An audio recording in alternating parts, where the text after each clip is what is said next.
अस्सलाम वालेकुम स्टूडेंट्स। जो क्वेश्चन नंबर 2 है 4.3 का, उसमें हमने सबसे पहले क्या करना है, सिंप्लीफाई करना है हमने इन क्वेश्चंस को। यहाँ पे हम सबसे पहले 18 जो है उसका हम जो है एलसीएम लेंगे। यहाँ पे हमारे पास 18 का एलसीएम क्या आएगा, 2 9s are 18, 3 3s are 9 and 3 1s are 3। ठीक है, इस तरह से हमारे पास इसका एलसीएम आ जाएगा। तो एलसीएम हमें पता है कि ये वाली वैल्यूज़ जो है ये सारी इसका एलसीएम है, तो इसकी जगह पे 18 की जगह पे हम इसकी वैल्यूज़ को लिख देंगे और डिवाइडेड बाय √3 इंटू √2 लिख लेंगे। अब हमारे पास हमें पता है कि स्क्वायर रूट इन सब के साथ सेपरेट आ रहा है, तो हम इन सब के साथ स्क्वायर रूट को सेपरेटली लिख सकते हैं। क्योंकि सबके ऊपर कॉमन आ रहा है तो हम इनके साथ तीनों के साथ स्क्वायर रूट को मैंने सेपरेट ले लिया, √3 और 2।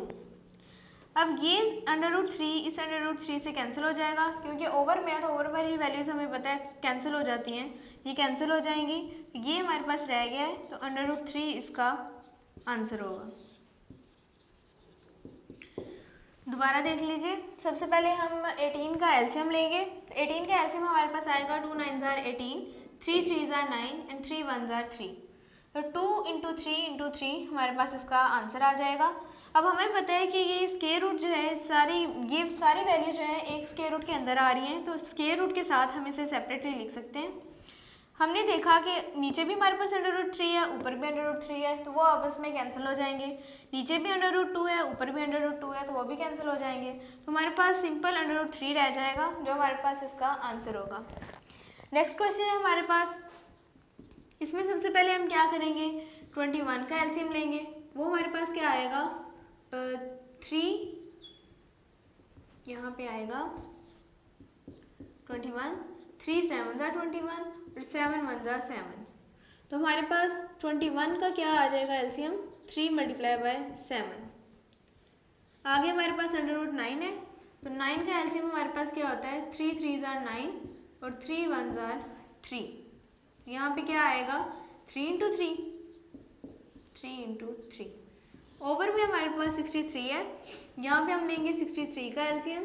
तो 3 2s are 6, 3 1s are 3, 3 7s are 21 and 7 1s are 7। तो इसका एलसीएम हमारे पास क्या आ जाएगा, 3 × 3 × 7। स्टूडेंट्स ये क्वेश्चन जो है ना, ये इसका पार्ट 2, बल्कि ये पूरी एक्सरसाइज हमें सिर्फ एलसीएम जो है वो अगर हमें आ जाए तो बाकी सारे इसके हमारे पास क्वेश्चन जो है वो इजीली हो जाएंगे। यहाँ पे हम क्या करेंगे, 21 का पहले एलसीएम लेंगे, वो हमारे पास आ रहा है यहाँ पे 3 × 7, ये आ जाएगा।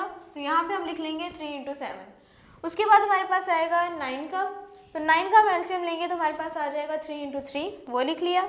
एंड देन हमारे पास जो ओवर में नीचे आ रहा है हमारे पास √63, उसका एलसीएम लेंगे तो हमारे पास क्या आ रहा है, 3 × 3 × 7, वो लिख लेंगे। अब क्योंकि इन सब के ऊपर हमारे पास स्क्वायर रूट आ रहा है तो हमें पता है इनको सबके साथ सेपरेट ही लिख सकते हैं। तो यहाँ पे √3 आ जाएगा, √7 इंटू ये भी हम सेपरेट लिख लेंगे, √3 मल्टीप्लाई बाय √3। ओवर में हमारे पास ये भी तीनों सेपरेट हो रहे हैं, तो सेपरेटली लिख लेंगे √7। अब स्टूडेंट्स हमें पता है कि ओवर के ऊपर और नीचे अगर सेम वैल्यूज हो तो वो कटिंग हो जाती हैं। तो यहाँ पे √3 था, यहाँ पे भी √3 था, कैंसिल हो गया, √3 कैंसिल हो गया, √7 ये भी कैंसिल हो गया। अब वैल्यू हमारे पास क्या रह गई है यहाँ पे, √3। तो सिंपल ये हमारे पास इसका आंसर आ जाएगा। आपने क्या करना है, बस एलसीएम लेना है, एलसीएम लेके हमारे पास जो वैल्यूज़ आएंगी उनको हमने लिखना है, फिर सबके साथ स्क्वायर रूट को सेपरेट कर देना है, जो वैल्यूज़ कटिंग हो रही होंगी उनको कटिंग करना है और बाकी जो रह जाएगी वो हमारे पास इसका आंसर होगा। नेक्स्ट क्वेश्चन हमारे पास जो इसका पार्ट 3 है, ये हमारे पास सेम हमने इस तरह का ही क्वेश्चन किया है। इसका जो क्वेश्चन नंबर 1 था 4.3 का, उसमें हमने सेम यही वाली चीज़ की है। यहाँ पे अब हमारे पास क्या है, सबसे पहले हम लेंगे 243 का एलसीएम। 243 का एलसीएम वो हमारे पास क्या आएगा, 2 1s are 2, 2 2s are 4, 3 बच जाएगा, मतलब कि हम 2 के साथ नहीं करेंगे। ठीक है, इसका एलसीएम हमारे पास बनेगा 3 के साथ। 3 8s are 24 and 3 1s are 3, then 3 2s are 6, 2 यहाँ पे पावर आ जाएगा, 3 7s are 21 3 9s are 27, 3 3s are 9 and 3 1s are 3। तो हमारे पास इसकी वैल्यू हमारे पास क्या आई है यहाँ पे ये वाली। तो हमारे पास 3 कितनी दफ़ा है 1 2 3 4 5। तो यहाँ पे हम इसका लिखेंगे एलसीएम। 243 की जगह पे क्या लिख लेंगे 3 की पावर 5 है तो यहाँ पे लिख लेंगे 3 की पावर 5 और x की पावर 5, y की पावर 10 और z की पावर 15। इस तरह से लिख लेंगे। स्टूडेंट्स मैंने यहाँ पे 3 की पावर 5 इसलिए लिखा है क्योंकि अंडर रूट जो है उसके साथ हमें बाहर क्या दिया हुआ है उसकी पावर 5, मतलब कि अंदर वाली जितनी भी वैल्यूज़ हैं उन्हें इस क्वेश्चन को आगे सॉल्व करने के लिए हमें सबसे पहले अंदर दी गई वैल्यूज़ की पावर को 5 में चेंज करना है।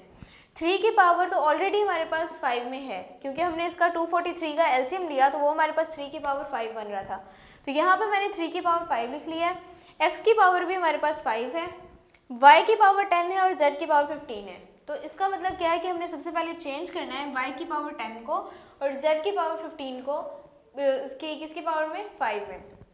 इसको चेंज करने के लिए हमें पता है कि अगर हमारे पास y की पावर 10 दी गई है तो उसे हम लिख सकते हैं y की पावर 5 डॉट y की पावर 5। डॉट का मतलब होता है मल्टीप्लाई। अब अगर हमें पता है कि हम y की दो हमारे पास एक ही वेरिएबल है, अगर उस वेरिएबल को हम मल्टीप्लाई करें तो उसकी पावर्स ऐड हो जाती हैं। तो यहाँ पे अगर इनको हम मल्टीप्लाई कर रहे हैं तो पावर ऐड होगी तो 5 + 5 वो हमारे पास 10 बन जाता है। दैट्स मीन कि हम y की पावर 10 को y5 डॉट y5 लिख सकते हैं।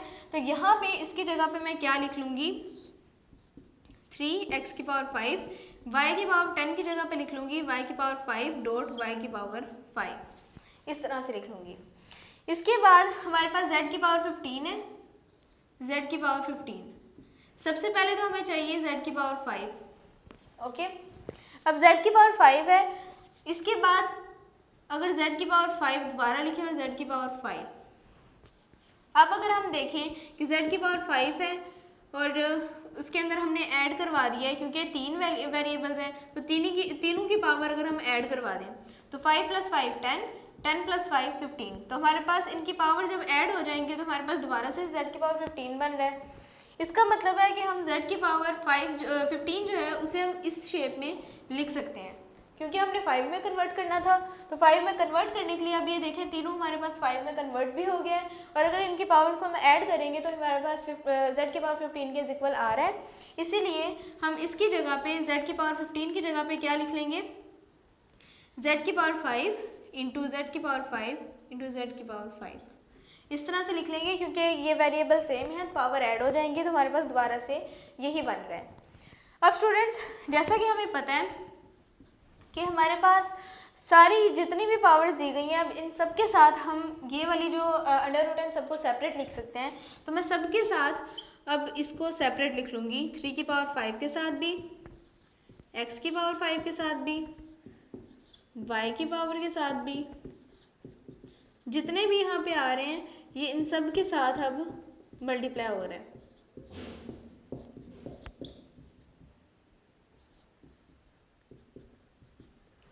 ठीक है, सबके पावर्स के साथ हो गया। अब ये भी 5 5 से कटिंग, ये भी 5 5 से कटिंग, ये भी 5 5 से कटिंग, ये सारे कटिंग हो जाएंगे।